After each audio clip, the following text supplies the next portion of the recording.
안녕하세요. 오늘도 사연 살롱을 찾아주셔서 감사합니다. 저는 50대 초반의 여성이에요.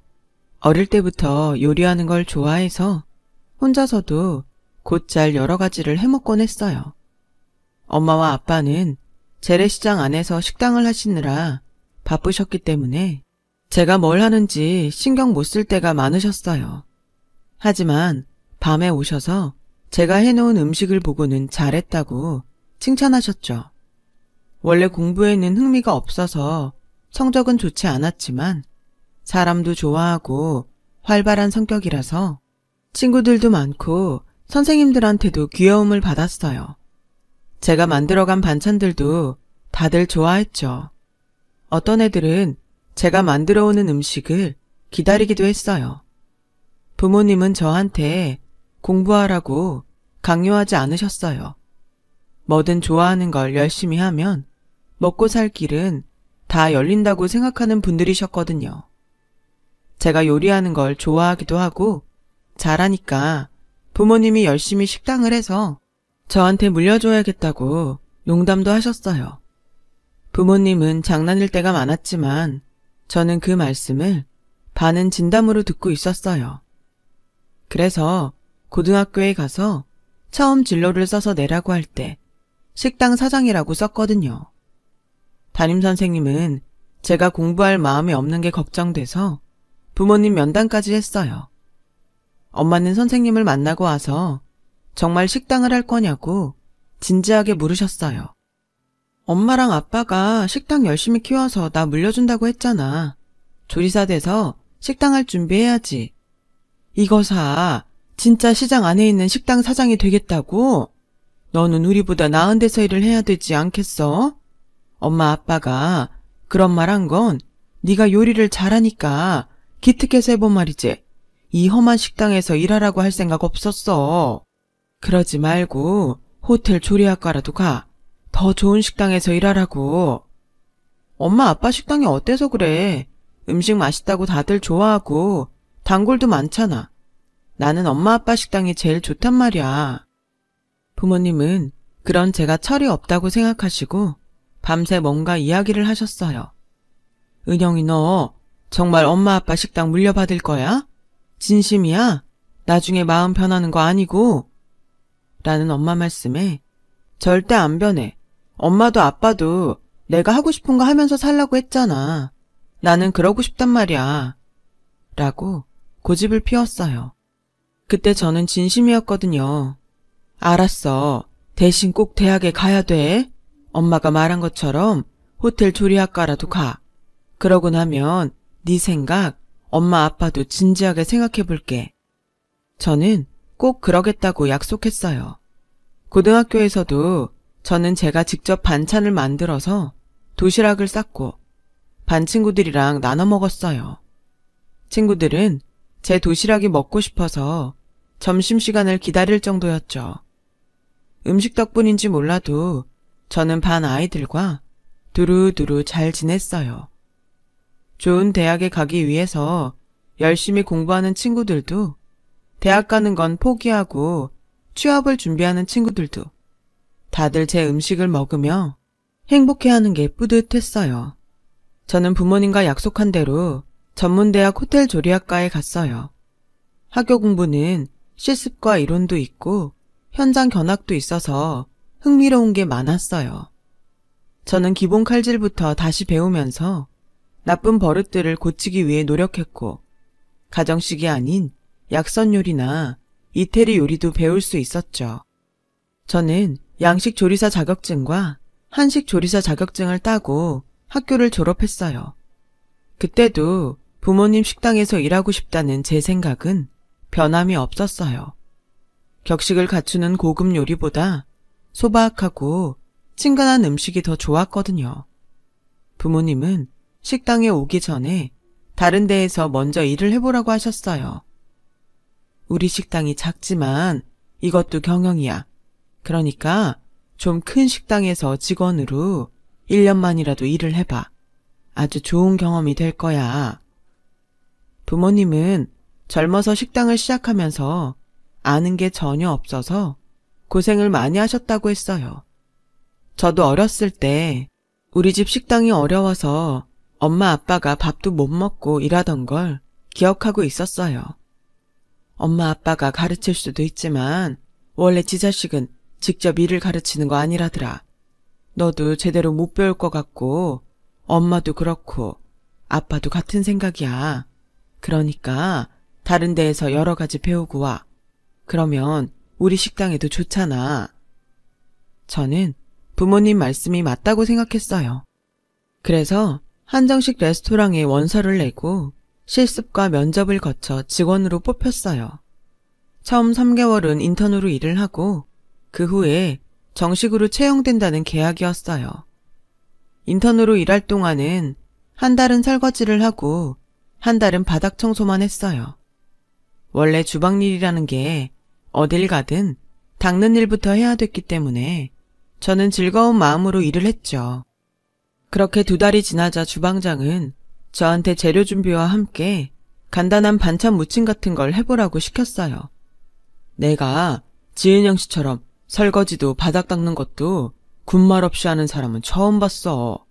아무리 요리가 좋다고 들어오는 직원들도 꼭 불평을 하게 되어 있거든. 자기가 요리를 잘한다고 생각하면 더 그렇지. 근데 지은영 씨는 좀 다른 것 같아. 라며 저를 좋게 봐주셨어요. 같이 들어온 사람들 중에 저만 먼저 요리를 하게 되니까 시샘과 질투의 눈으로 쳐다보는 동료들도 있었어요. 일부러 바닥에 국물을 흘리고 저보고 조심성이 없다며 얼른 닦으라고 소리를 치는 선배도 있었죠. 저는 그런 거 전부 아무래도 좋았어요. 어차피 제 최종 목적지는 그 레스토랑이 아니라 부모님 식당으로 가는 거였으니까요. 엄마 아빠는 그 무렵 식당 내부 수리를 하느라 바빴어요. 옆에 가게가 장사가 안 돼서 나간 걸 계약해서 하나로 합치기로 했거든요. 그 사이 엄마는 새로운 메뉴를 생각하고 있었고 저도 같이 고민해보기로 했어요. 레스토랑이 끝나면 밤 늦은 시간이었고 출근도 일찍이어서 잠자는 시간이 부족했지만 그래도 짬을 내서 열심히 레시피를 만들어 봤어요. 엄마는 제가 만든 레시피를 조금씩 변형해서 시장에 오는 사람들이 좋아할 만한 떡만둣국과 순두부찌개를 새롭게 내놓기로 했어요. 저는 제가 식당에 보탬이 된 것 같아 너무 기분이 좋았죠. 부모님은 식당을 재오픈하고 저와 만든 메뉴를 선보였고 사람들 반응은 꽤 괜찮았어요. 그렇게 식당 일에 신경을 쓰다 보니 레스토랑에서 조금 소홀히 했던 것 같아요. 제가 만든 반찬이 간이 안 맞아서 주방장님한테 엄청 야단을 맞았죠. 변명의 여지가 없었어요. 어쨌든 해서는 안 되는 실수를 한 것이니까요. 그렇다고는 해도 기분이 꿀꿀해서 고등학교 때 친구들과 만나 술 한잔을 하며 회포를 풀었어요. 친구들은 대부분 대학에 다니고 있었어요. 그중 한 명이 저한테 소개팅을 하지 않겠냐고 했어요. 내가 잘 아는 오빠인데 집안도 좋고 되게 어른스러워. 꼭 사귀지 않아도 오늘처럼 기분이 별로인 날 만나서 얘기도 하고 스트레스 풀면 좋잖아. 나쁘지 않은 것 같아서 그러겠다고 했어요. 남자친구를 사귀는 것도 관심이 없었고 결혼은 더더욱 생각이 없었지만 만난다고 해서 다 결혼해야 하는 것도 아니었으니까요. 그 친구 말대로 편하게 만날 상대가 있는 것도 좋겠다 싶었죠. 저는 돌아오는 주말에 소개팅을 나갔어요. 남자는 들었던 대로 어른스러웠어요. 제가 하는 말도 잘 들어줬고 말수도 별로 없었어요. 저는 어딘가 고상한 그 사람에게 점점 끌렸고 남자도 저를 좋아한다고 고백했어요.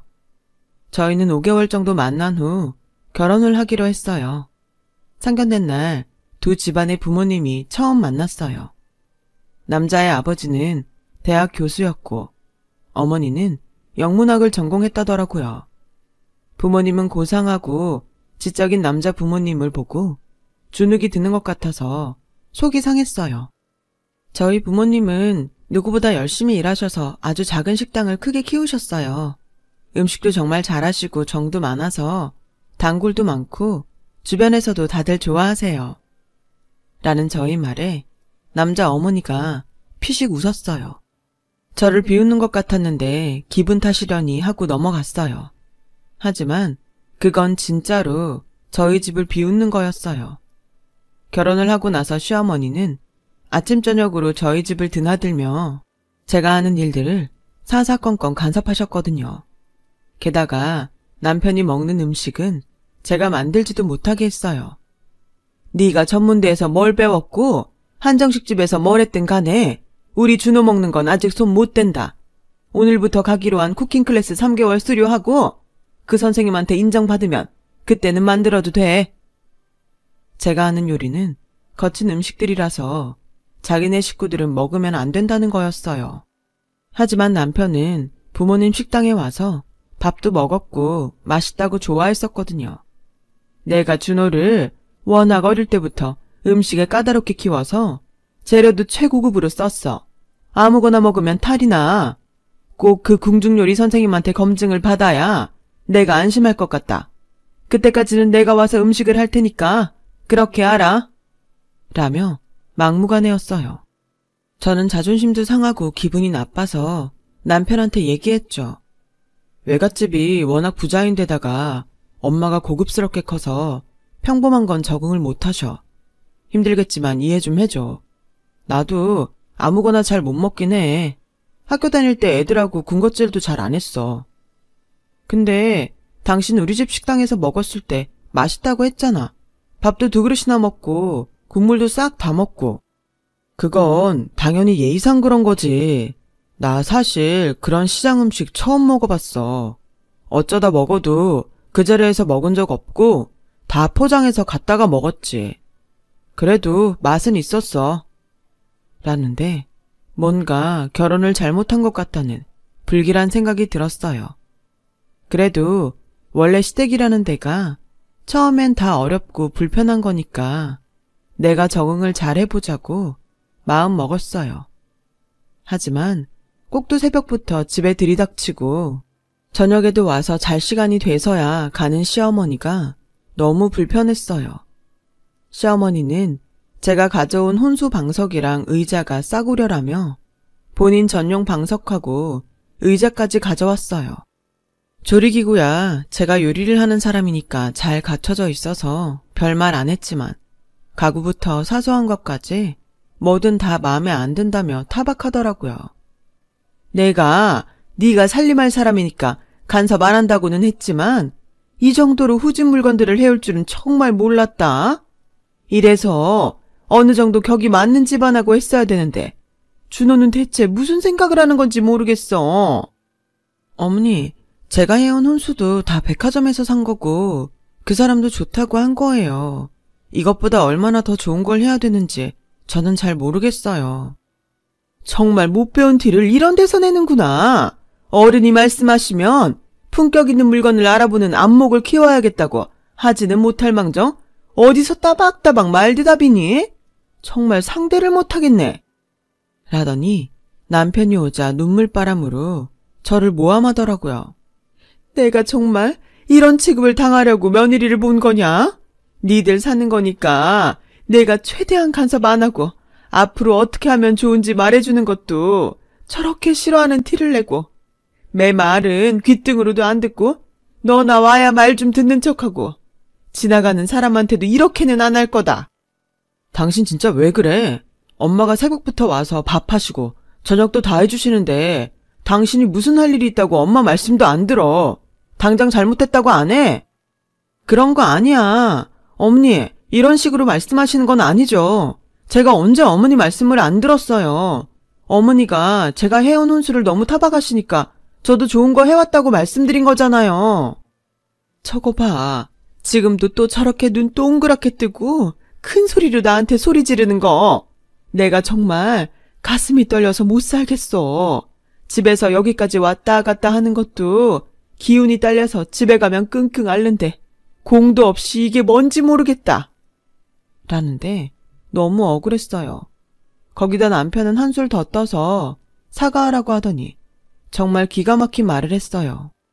못 배우면 순진하고 말도 잘 들을 줄 알았는데 이렇게 지 목소리도 높이고 댐비기까지 하네. 진짜 가짜나서? 남편은 저랑 결혼하면 자기 마음대로 하고 다녀도 제가 찍소리도 못할 거라고 생각했던 거였어요. 불길했던 예감이 맞은 것도 그렇고 남편 말에 너무 충격을 받아서 그날 밤 한숨도 못 자고 혼자 이불을 뒤집어 쓰고 울었어요. 남편은 호텔에 가서 잔다고 집을 나갔고요. 정말 어이없는 이유로 시댁에서 따돌림을 당하는 게 억울했죠. 학교 다닐 때도 집에 식당을 한다거나 제가 공부를 잘 못한다고 저를 무시하는 애들이 없었기 때문에 이런 대접은 정말 처음이라 충격이 컸어요. 그렇게 며칠이 지났는데 엄마가 남편이 좋아한다며 생선조림을 정성스럽게 해서 집에 보내셨어요. 저는 시어머니가 보고 뭐라고 할까봐 베란다 구석에 숨겨놨죠. 그런데 그걸 어떻게 찾아냈는지 보자마자 인상을 찡그리더니 이게 뭐니? 누가 이런 싸구려 음식을 집에 들이랬어? 내가 아무거나 먹는 건 이 집에서 허용 못한다고 했니 안 했니? 라며 전부 하수구에 쏟아붓는데 그 순간 저도 모르게 시어머니를 뒤로 확 밀어버렸어요. 그래, 니들이 얼마나 고상한지 모르겠지만 똑같은 것들끼리 만나서 잘 먹고 잘 살아봐.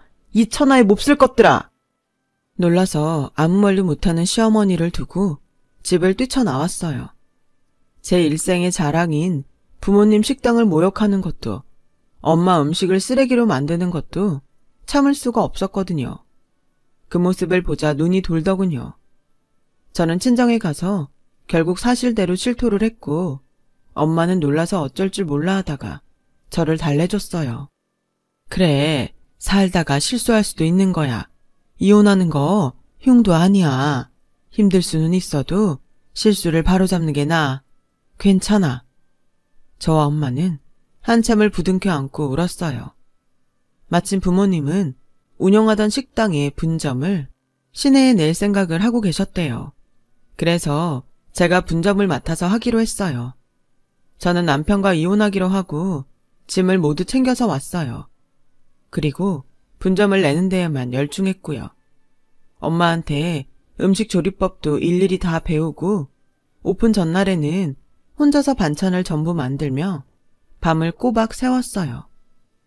저는 손님 한 분 한 분 친절하게 대하고 반찬도 푸짐하게 주면서 가게를 홍보하는 데 애썼어요.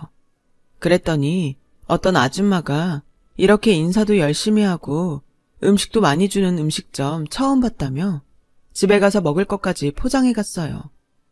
저는 레스토랑에서 일하며 배운 시스템을 이곳에도 적용시켰죠. 직원들에게 일을 분담하고 주방을 지휘했어요. 그러자 주변 회사에 다니는 직장인들이 점점 몰려오기 시작했고 저희 가게는 그 일대에서 맛있고 많이 주는 집으로 소문이 났어요. 점심시간에는 그 바쁜 시장 식당을 두고 엄마까지 와서 거들어야 할 정도였어요. 저는 매운 걸 잘 못 먹는 사람들을 생각해서 순한맛 찌개를 개발해서 메뉴에 넣었어요. 그랬더니 예상했던 것보다 더 반응이 좋았어요. 엄마들은 어린 아이들 먹인다고 일부러 찾아와서 포장도 많이 해갔어요. 저희 가게는 불붙은 듯 장사가 더 잘 됐고 손님들은 본점이 시장 안에 있다고 알게 되자 일부러 부모님 식당까지 찾아가는 손님들도 늘었어요. 그렇게 시간이 지나 저희는 2층 건물을 다 쓸 만큼 규모가 커졌어요. 부모님 식당도 시장 안에서 제일 줄을 길게 서는 맛집이 됐고요. 식당도 잘 되고 제 이혼의 상처도 많이 아물 때쯤에 한 사람을 만나서 재혼을 하게 됐어요. 그 사람도 재혼이어서 저희는 가족들끼리 조촐하게 식사를 하면서 재혼식을 하기로 했죠. 식사 장소는 아주 좋은 곳으로 예약을 했습니다. 저희 가족은 조금 일찍 도착해서 먼저 자리에 앉아 있었어요. 그때 물을 갖다 주던 직원이 저를 보더니 놀라며 물통을 놓쳤어요. 그 바람에 바닥은 물바다가 됐고 제 옷에도 물이 잔뜩 튀었어요. 지배인이 와서 몇 번이고 죄송하다고 하며 직원한테 얼른 사과하라고 재촉하는데도 이 사람은 아무 말도 없이 서 있는 거였어요. 느낌이 이상해서 쳐다본 저는 너무 놀랐어요. 전 남편이 직원 복장을 하고서 이름표까지 달고 서빙을 했던 거였어요. 그 사람은 제가 자기를 알아보자 고개를 숙이고 얼른 그 자리를 뜨더라고요. 지배인은 기가 막히다는 듯이 그 사람을 보더니 다시 저희한테 사과를 하고 전 남편 뒤를 쫓아갔어요. 저와 부모님은 너무 놀랐지만 아무 말도 하지 않았어요. 곧 남자 집안 사람들이 왔고 식사를 하면서 모두들 저와 남자의 재혼을 축하해줬어요. 그렇게 모든 일정이 끝나고 나오는데 뒤에서 누가 저를 잡더라고요. 전 남편이었어요. 너랑 이혼하고 나서 내 인생은 완전히 꼬였는데 너는 재혼까지 하고 혼자 잘 먹고 잘 사냐? 네가 인간이면 잠이 오냐? 어떻게 이래? 라는 억지 소리에 저는 그 남자 팔을 뿌리쳤어요. 그게 나랑 무슨 상관이야. 참나. 그러게 인생을 잘 살았어야지. 어쩌다가 이렇게 됐는지 모르지만 그래도 이런 좋은 데에서 일하는 것만도 감사하게 생각하지 그래? 너 때문에 오늘 여기 잘렸단 말이야. 그러니까 책임져. 책임지라고. 그때 뒤에서 아빠가 자네 지금 뭐라고 했나? 뭐? 남의 귀한 딸 데려다가 말도 안 되는 수모를 당하게 만들어 놓고 뭘 어쩌라고? 내가 오늘 저놈 가만 안 둘 거야. 라며 전 남편에게 죽일 것처럼 달려드는 걸 저와 엄마와 제 남편이 겨우 뜯어 말렸어요. 경찰 부르기 전에 깽판 그만 부리고 저리 가! 라고 제가 소리를 지르자 전 남편은 또 저를 붙잡더니 그냥 이렇게는 못 가! 책임져! 책임지라고!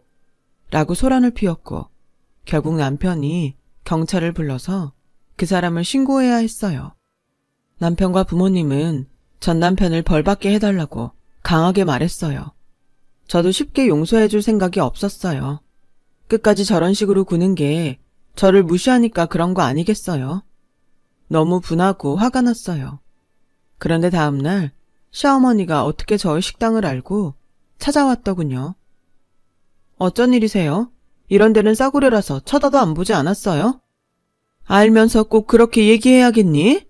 우리 준호 처벌만은 한 밖에 선처해줘. 따지고 보면 네 잘못이 아주 없는 것도 아니잖아. 너만 잘 참고 살았어도 헤어지지 않았을 거고 그러면 이런 일도 없었을 테니까.